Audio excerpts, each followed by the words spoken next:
You know that feeling when stress just sort of hangs around, Oh, yeah, like a background noise you can't switch off. or those thoughts just circling. We all get it. And finding ways to manage it, like real ways that work. Sometimes that feels like just one more stressful thing to do. Absolutely. And the world today, it often feels like it's just turning up the pressure, doesn't it? So, managing stress isn't just nice to have, it's pretty essential for, just feeling okay. Well, today we're not just scratching the surface. We are doing a proper deep dive into a really comprehensive resource. Okay. We've got this list right here. It's called Stress Management Techniques by Alan Drabutovich.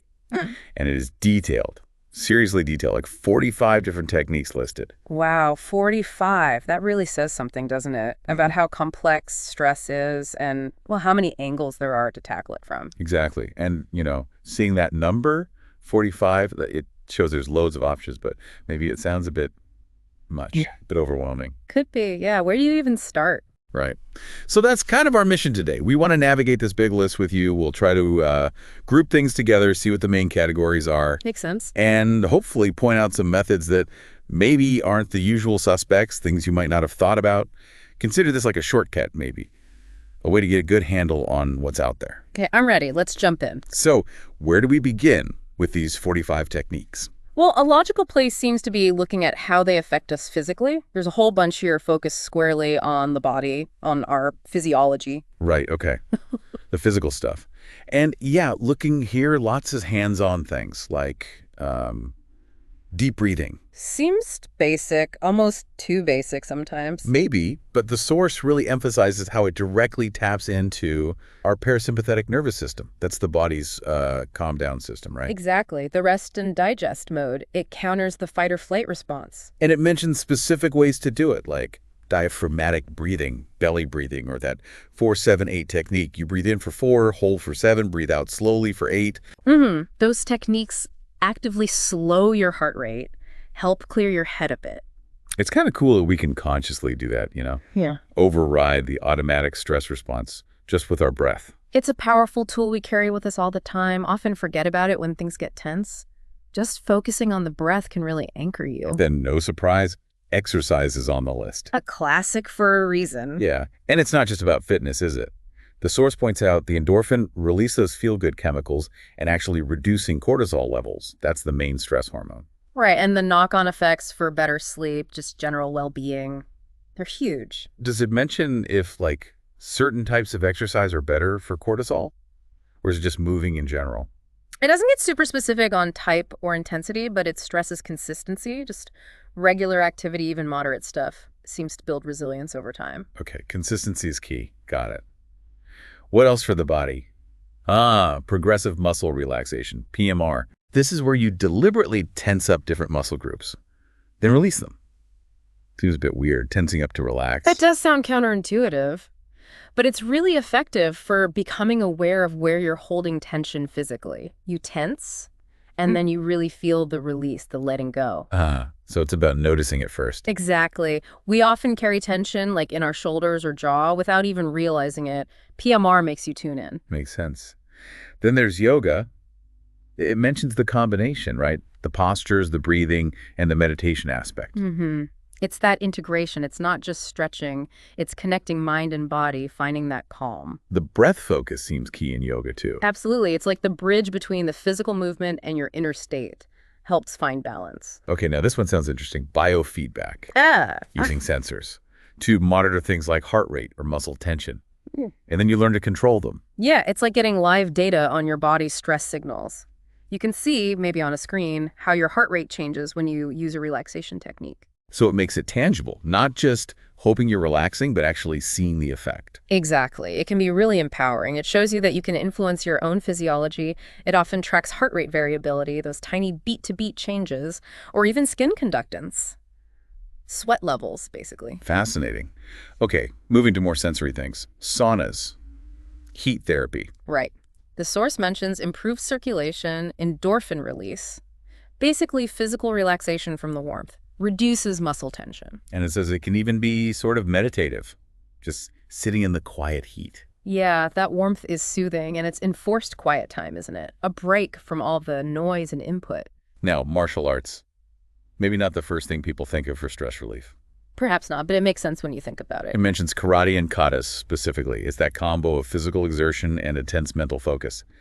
And get this, the yelling in katas, it says that's a way to release energy and frustration. Oh, interesting. The discipline, the structure, the defined movements, that can be incredibly grounding. It's physical and mental training. And kind of related, boxing or just hitting a punching bag is listed too. A more direct physical outlet. Yeah, for frustration, stress, plus, again, endorphins. Sometimes you just need that physical release, to discharge that built-up energy safely. Then there's the other end of the spectrum, Tai Chi. Much gentler. Slow, flowing movements, deep breathing. It mentions balancing energy, reducing stress that way. Yeah, the focus is on fluidity, relaxation. Good for people who might find high-impact stuff stressful in itself. Okay, changing tack again. Floating therapy, sensory deprivation tanks. Yeah, that always sounds intriguing. The idea is 0 distractions leads to deep relaxation. Good for anxiety, sleep problems. But wouldn't, total sensory deprivation make some people anxious? That's a fair question. For some, maybe the first time feels a bit strange, but people who use it often say that initial feeling passes, and then it's just profound calm. Your nervous system gets a total break from input. Like hitting reset. Kinda, yeah. Deep rest for the nervous system. Okay. And of course, massage therapy is in here. Pretty well known for releasing muscle tension, helping circulation, triggering relaxation. Can't beat it sometimes. That physical touch, working out the knots. It helps emotionally, too, lowers stress hormones. And rounding out this body-focused group is acupuncture. Using fine needles at specific points.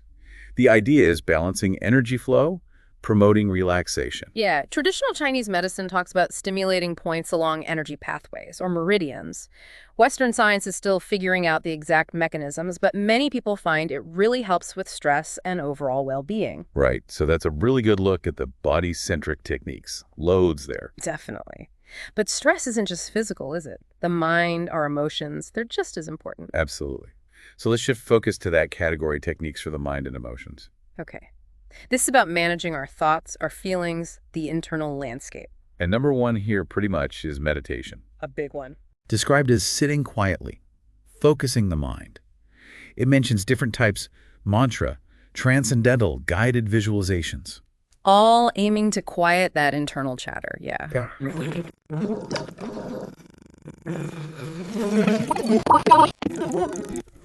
I can't stop thinking. What's a good entry point from this list, maybe?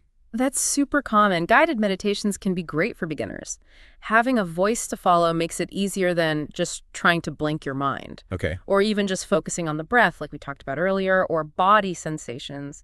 That's often less daunting. Right. And closely related is mindfulness. The being present, non-judgmentally. The idea seems to be stopping that loop of worrying about the past or fretting about the future, just being here. Exactly. Engaging with now instead of getting lost in those mental projections that fuel stress. Then there's journaling, just writing stuff down. Simple, but powerful. It says it helps process emotions, figure out what's actually stressing you out, maybe find solutions, and just get it out. Emotional release. Totally. Putting thoughts and feelings on paper gives you perspective. You can look at it more objectively, almost. Makes sense. Visualization is another mental tool. Right. Imagining peaceful places, like a mental escape hatch. But it also mentions using it for mental rehearsal. Yeah, 2 sides to it. The peaceful scene provides immediate relief, but you can also use it to mentally walk through a stressful event beforehand, like a presentation or something. So it builds confidence, reduces that anticipatory dread. Could do. Okay. Cognitive behavioral therapy, CBT, gets a mention. This one's more structured, right? Yes, very much so. It focuses directly on identifying those negative, unhelpful thought patterns. And then actively challenging and changing them. Exactly. It gives you concrete strategies to reframe your thinking. Moving to something more sensory again. Yeah. Music therapy. Love Just it. listening to music. It's As it can lower cortisol, help relaxation, lift your mood. Music has such a direct line to our emotions, doesn't it? Very effective for shifting your state. And art therapy, too. Using painting, drawing, whatever, as a way to express emotions without words. Yeah, creative expression can bypass the analytical mind. It's a different way to process and release feelings, can be quite cathartic. Hypnotherapy is on the list as well, using guided relaxation and focused attention. To access a state where you might be more open to positive suggestions, potentially changing how you think about or react to stress. Okay. Then there's the power of positivity. Gratitude practice. A simple but profound one. Just consciously focusing on the good things, writing them down or just thinking about them. Yeah. Shifting focus away from the stressors. Yeah, it helps reframe your whole perspective sometimes. Appreciating what you have acts like a buffer against the negative stuff. And you can't forget laughter. Humor is listed as a natural stress reliever. Definitely. Releases endorphins, lowers cortisol. It even suggests watching funny stuff or hanging out with funny people. It's like a mental break, isn't it? Gives you distance. Absolutely. That moment of lightness can change how you see a problem. You're building on that. Yeah. Laughter yoga. Ah, yes. It sounds quirky. Intentional laughing combined with yoga breathing.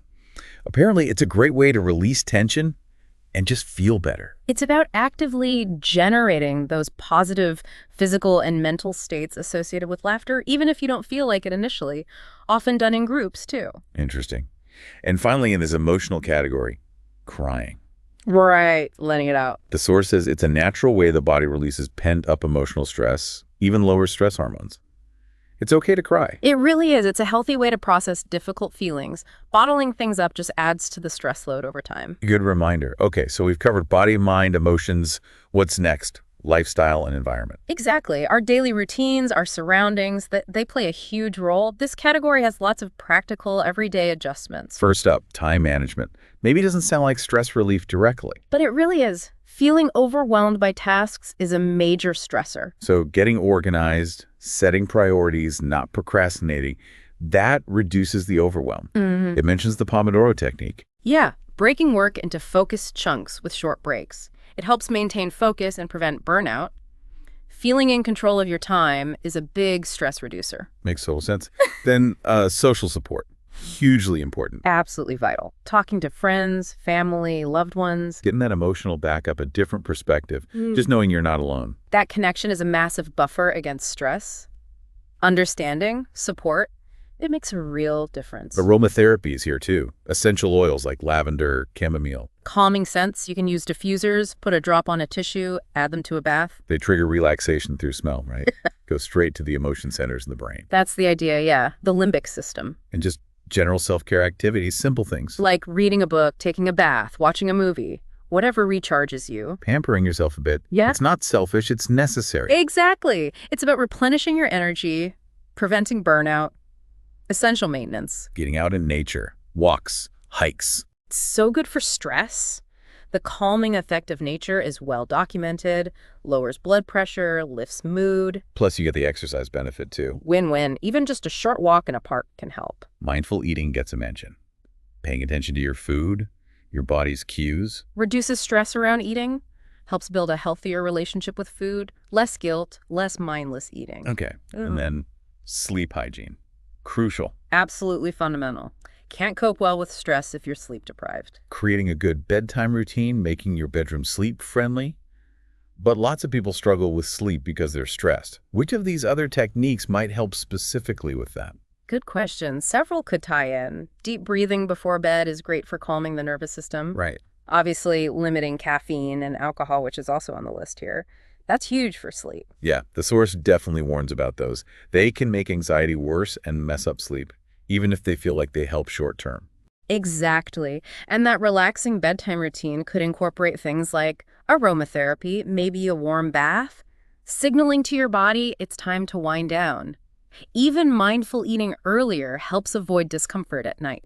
Okay, lots of connections there. Creative hobbies are also suggested. Yeah, painting, writing, knitting, music, photography, anything that allows self-expression and focus. It's a healthy distraction, gets you into a different headspace. Fosters enjoyment, a sense of accomplishment away from daily pressure. Setting boundaries. This feels like a big one for many people. Oh, absolutely. Learning to say no, protecting your time and energy. Prevents you from getting overloaded, burnt out. It's essential for self-preservation in a demanding world. And in our digital world, a digital detox. Taking breaks from screens, yes. Reducing that constant information overload, the anxiety of always being on. That constant connection is draining. Disconnecting lets your mind rest and recharge. Focus on the real world. Nutritional support is mentioned too. A balanced diet matters. Provides the building blocks for physical and mental health.